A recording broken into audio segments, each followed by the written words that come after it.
Haleluya, sebuah sukacita kita dapat berjumpa lagi. Saya percaya setiap saudara baik dan sehat dalam segala sesuatu. Katakan amin. Kabar gembiranya kepada setiap kita, Tuhan telah memberikan talenta. Ada yang dikasih 5, ada yang dikasih 2, ada yang dikasih apa? 1. Ya, jadi tidak ada satu pun kita yang tidak punya talenta. Nah, Tuhan kasih kita talenta itu ada maksudnya. Maksud Tuhan bukan hanyalah untuk kepentingan kita atau keuntungan pribadi kita, tetapi maksud Tuhan adalah supaya banyak orang diberkati ketika kita memberdayakan talenta kita. Misalnya Anda punya talenta musik, Anda memberdayakan talenta musiknya, banyak orang diberkati, betul nggak? Anda bisa ciptain lagu yang bagus, orang lain diberkati ya dengan lagu ciptaan Anda. Nah, tetapi saudara-saudara, maksud Tuhan yang lebih dari itu adalah saudara, bahwa ketika kita memberdayakan talenta kita sedang memperluas kerajaannya. Kita sedang memberi keuntungan buat kerajaan Tuhan kita. Nah, itulah sebabnya saudara, Tuhan mau setiap kita memberdayakan potensi, kecerdasan, talent-talent, ya, karunia-karunia yang sudah Tuhan berikan kepada setiap kita. Bukan hanya untuk diri kita, tapi memberkati orang lain dan memperluas kerajaannya di bumi ini. Haleluya. Nah, saudara yang dikasih oleh Tuhan, ketika kita menjalankan dengan setia tanggung jawab yang Tuhan berikan kepada kita untuk memberdayakan talenta itu, maka saudara, Tuhan akan mempromosi kita. Tuhan akan memberikan kepada kita tanggung jawab untuk perkara yang lebih besar. Kita akan dapat kepercayaan Tuhan yang lebih besar. Kita akan dikasih Tuhan pekerjaan yang lebih besar. Ya, saya yakin saudara mau promosi Tuhan, amin. Saudara mau sesuatu yang lebih besar dari Tuhan. Nah, caranya gimana? Caranya adalah saudara jalankan dengan setia. Berdayakan setiap talenta, sesederhana apapun yang Anda pikirkan itu, jalankan dengan baik dan setia. Tuhan melihat itu, ketika Anda menjalankan itu menjadi berkat buat orang lain. Anda berkembang di dalam talenta yang sudah Tuhan berikan kepada Anda, maka Tuhan bilang begini, orang ini bisa dipercaya. Aku akan kasih tanggung jawab yang lebih besar dan yang luar biasa.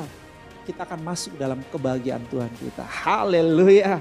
Itulah sebabnya bersemangat yuk untuk memberdayakan apa? Setiap talentamu. Puji Tuhan. Saya sudah bagikan ciri orang 1 talenta, yaitu blame, excuse, justify. Suka nyalain, suka membuat alasan, dan membenarkan diri. Doa saya, penyakit ini tidak ada pada Anda. Kita bebas dari penyakit ini. Amin. Hari ini saya akan tambahkan 1 lagi ciri daripada orang 1 talenta ini, yaitu asumsi negatif. Kita baca dulu ya ayatnya, Matius 25 ayat 24 sampai ayat yang ke-25. Silakan jemaat Tuhan membuka Alkitabnya atau bisa membaca juga di screen ini. Kini datanglah juga hamba yang menerima 1 talenta itu dan berkata, Tuhan, aku tahu bahwa Tuhan adalah manusia yang kejam, yang menuai di tempat di mana Tuhan tidak menabur, dan yang memungut dari tempat di mana Tuhan tidak menanam. Karena itu aku takut dan pergi menyembunyikan talenta Tuhan itu di dalam tanah. Ini terimalah kepunyaan Tuhan. Kelihatan sekali bahwa si orang 1 talenta ini berpenyakit blame, excuses, justify. Ya, ini terjadi saudara karena dia punya asumsi negatif. Kenapa dia blame? Kenapa dia excuses? Kenapa dia justify? Karena dia punya asumsi negatif. Nah, apa itu asumsi? Asumsi itu adalah dugaan yang diterima sebagai dasar dan sebagai landasan berpikir karena dianggap benar. Asumsi biasanya baru berupa dugaan, berupa perkiraan, berupa prediksi atau ramalan.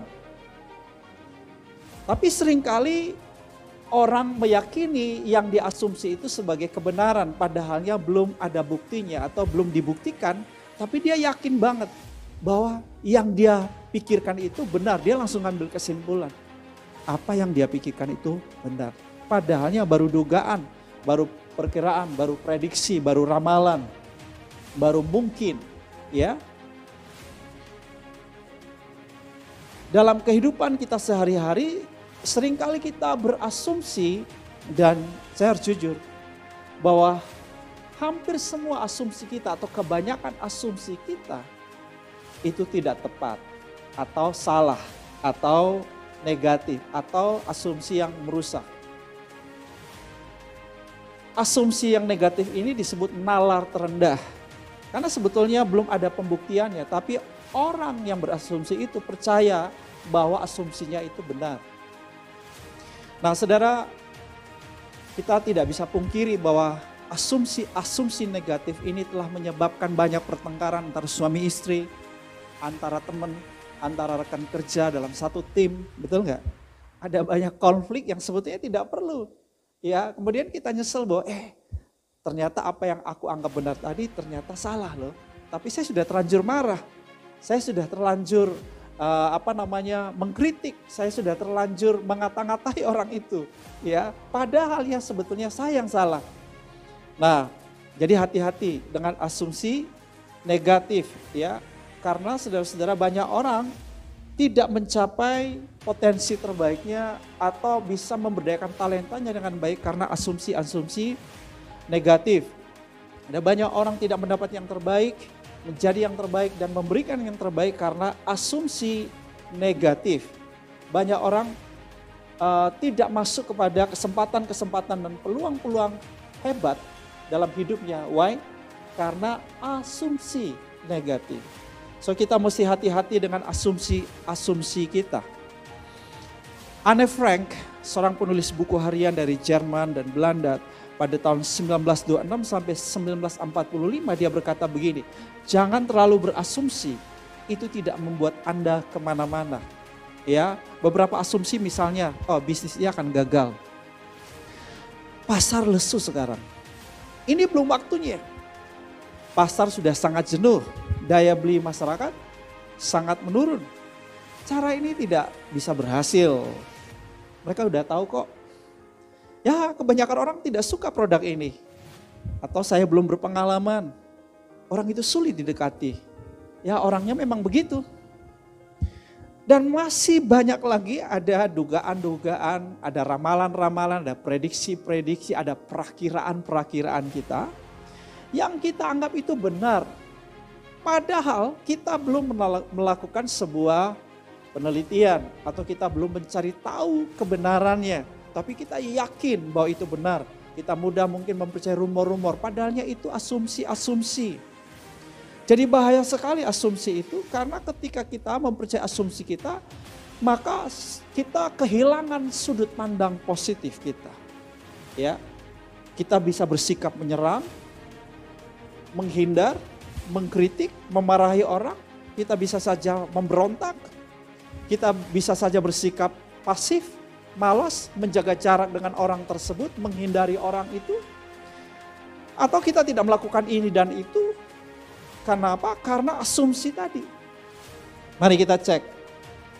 Berapa banyak asumsi-asumsi negatif dalam pikiran kita.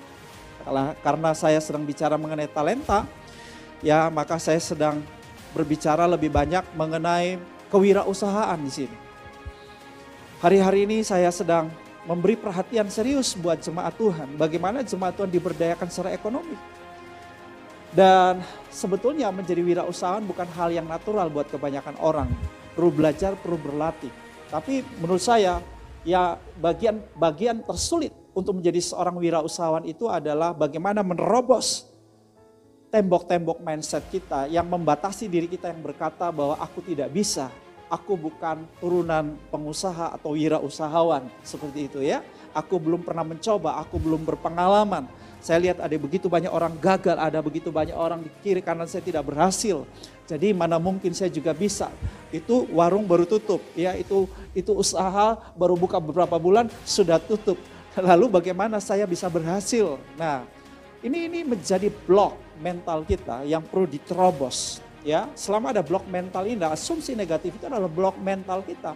Yang kalau kita nggak terobos dengan mindset yang benar, maka kita nggak bakal kemana-mana. Seperti disinggung tadi oleh Anne Frank. Asumsi negatif membuat orang tidak kemana-mana. Ya, dan ingat Bapak Ibu, kalau Anda tidak kemana-mana pun itu resiko loh. Anda nggak maju resiko, Anda nggak mundur mungkin resiko juga. Anda tidak ke kiri resiko, Anda nggak ke kanan resiko, Anda hanya ada di tempat resiko. Nah jadi saudara-saudara, kita perlu runtuhkan semua asumsi-asumsi negatif. Asumsi-asumsi negatif udah membuat kita takut dulu saudara, iya kan? Tadi si 1 talenta ngaku kan, karena asumsinya negatif dia bilang aku takut. Asumsi itu membuat orang bisa menjadi takut loh. Ya. Dan rasa takut ini telah melumpuhkan banyak orang untuk memberdayakan talentanya. Banyak orang takut gagal, takut ditolak, takut rugi, takut malu, saudara. Ya. Saya beritahu ya, rasa takut ini itu berbahaya banget. Orang sekekar apapun itu bisa lumpuh loh gara-gara rasa takut. Orang punya potensi sehebat apapun, bisa juga saudaraku nggak bisa ngapa-ngapain. Kenapa? Karena takut saudara. Kata takut itu dalam bahasa Inggrisnya bisa dibuat akronim ya. F-E-A-R, fear. False evidence appear real. Ya bukti palsu yang kelihatannya real. Nah ketakutan kita tuh kelihatannya real. Tapi saya beritahu, itu nggak real sebetulnya, itu palsu, itu tidak seperti yang Anda bayangkan atau seperti yang Anda pikirkan. So don't be afraid, jangan takut. Ya, firman Tuhan penuh dengan pernyataan ini, jangan takut. Kenapa ya banyak sekali pernyataan seperti ini di Alkitab, jangan takut? Karena saudara kecenderungan kita adalah apa? Takut. Takut bikin ini, kalau gagal gimana ya? Kalau rugi gimana? Nah, orang-orang yang takut itu tipe orang-orang pemain aman yang mau aman aja. Ya, sudahlah seperti inilah, saya nggak mau ambil resiko. Ya, saya beritahu, kalau Tuhan kasih saudara talenta, Tuhan nggak mau Anda punya sikap itu. Tuhan mau Anda berdayakan talenta itu. Siap? Oke. Nah, saudara-saudara yang dikasih oleh Tuhan, bebaskan dirimu dari rasa takut. Nelson Mandela berkata begini, saya belajar bahwa keberanian tidak akan pernah absen dari ketakutan. Tetapi mereka yang berhasil menang atas itu. Orang yang berani, bukan mereka yang tidak pernah merasa takut. Saya ulangi, orang yang berani bukan mereka yang tidak pernah merasa takut. Saya setuju ini. Tetapi mereka yang bisa menaklukkan rasa takut itu. Ya. Jadi penting untuk menaklukkan rasa takut. Nah, salah satu cara efektif untuk menaklukkan rasa takut adalah saudara mengatasi asumsi negatif kita. Jangan biarkan pikiran kita dipenuhi oleh asumsi-asumsi negatif. Kita mesti atasi itu, ya. Nah, bagaimana caranya? Bagaimana caranya kita atasi asumsi negatif? Saya berikan tipsnya dengan 4 huruf ini. C-O-O-L, ya. C-O-O-L, cool. Bisa diulangi? Cool. C-nya adalah cakrawala yang luas. Nah, ini penting, kita perlu punya cakrawala yang luas atau mindset yang terbuka. Orang yang seringkali berasumsi negatif adalah ciri orang-orang yang mindsetnya tertutup. cara berpikirnya sempit. Bagaimana cara kita memperluas cakrawala kita atau punya wawasan berpikir yang luas, mindset yang terbuka? Kita perlu pergaulan yang luas. Kita perlu membangun hubungan yang lebih luas dengan sebanyak orang. Ya, semakin banyak teman, semakin banyak sahabat dari berbagai level, dari berbagai kelas, sebetulnya kita dapatkan banyak inputan-inputan yang memperluas cara berpikir kita. Betul ya? Lalu juga kita perluas cakrawala kita dengan apa? Buku-buku. Buku-buku yang baik. Baca atau biografi. Baca buku-buku kisah sukses orang lain. Ya, baca buku-buku yang menambah pengetahuan-pengetahuan, skill yang Anda perlukan. Ini akan membuat cakrawala berpikirmu lebih luas. Ikuti seminar-seminar, ikuti pelatihan-pelatihan. Di situ Anda akan dapatkan cara berpikir yang baru. Wawasan-wawasan yang baru. Anda melihat sesuatu yang tadinya nggak kelihatan menjadi kelihatan. Ya. So, yang pertama C-nya adalah cakrawala yang luas. Ini akan membuat Anda bisa mengatasi asumsi-asumsi negatif. O-nya adalah olah rasa. Ini bicara mengenai apa? Sabar. Kita perlu bisa ngatasin gejolak emosi kita yang udah mendidih. Ada seringkali asumsi negatif, misalnya kita berasumsi negatif terhadap suami kita atau istri kita, atau kepada sahabat teman kita. Waduh, ini udah nggak sabaran saudara, udah mau meledak di sini saudara-saudara. Karena kita yakin betul yang kita pikirkan tentang orang itu benar sekali. Ya, nah kita mesti belajar olah rasa, yaitu gimana caranya kita sabar, kita kuasai emosi kita. Kita kuasai saudara diri kita, kontrol, self control. Nah ini yang saya sebut olah rasa. Tarik napas dalam-dalam. Lalu bilang, sabar. Bagian yang ini tidak mudah juga buat saya, saudaraku ya. Sampai hari ini saya belajar terus olah rasa. Ya, apalagi kalau saya sudah yakin banget bahwa ini salah. Saya udah gak sabaran, saya udah pingin cepat bilang kamu salah. Saya pingin cepat koreksi, saya pingin cepat marah. Nah, ini bagian penting, olah rasa, sabar, kuasai emosi. Nah, oleh sebab itu saudara bagian berikutnya ini penting supaya kita olah rasanya bisa tepat saudara. O yang berikut yaitu observasi. Kita perlu belajar check and recheck, cari tahu kebenarannya, jangan sok ngambil kesimpulan. Jangan sok pinter, jangan sok tahu. Ya, kalau kita belum cari tahu. Tanya dulu kenapa begini, kenapa begitu. Atau saudara bilang, tadi saya kok berpikir begini ya, apa betul ya? Atau saya dengar begini tentang kamu. Atau saya dengar kamu ngomongin saya begini, apa begitu ya, apa betul ya? Nah, check and recheck dulu. Beri kesempatan untuk orang mengemukakan pendapatnya, memberikan feedback tanggapannya atau jawaban atas pertanyaan Anda. Jangan langsung didamprat, jangan langsung ditempeleng, jangan langsung dicaci maki, saudara.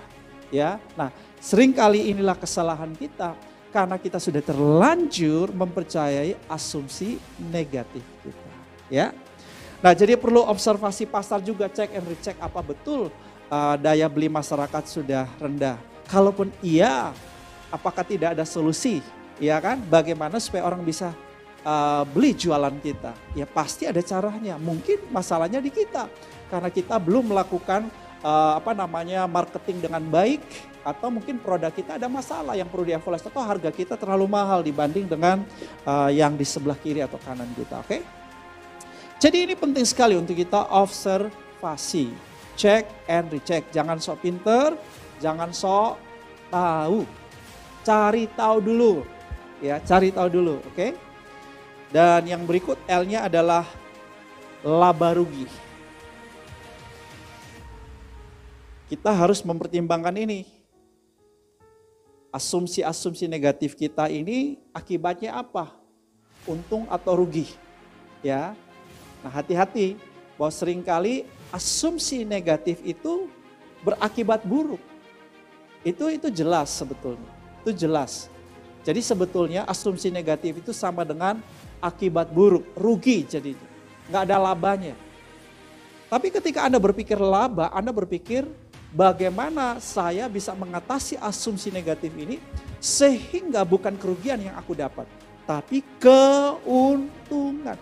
Sebab begini, seringkali kita nyesel saudara kemudian, tapi udah terlambat. Kita udah terlanjur marahin orang, damprat orang saudaraku.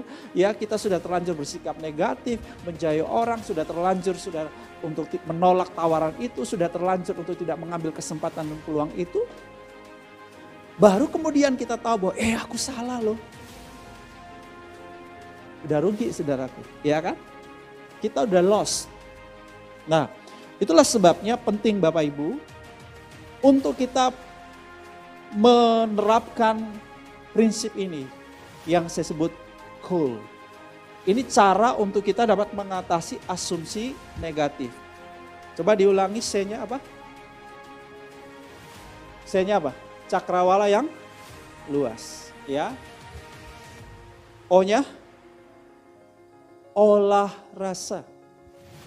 O-nya lagi observasi.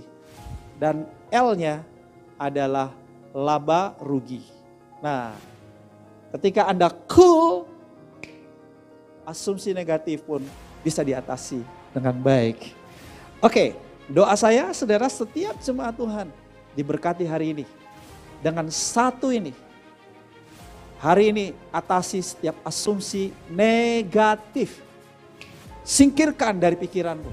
Jangan biarkan itu menguasai cara berpikirmu.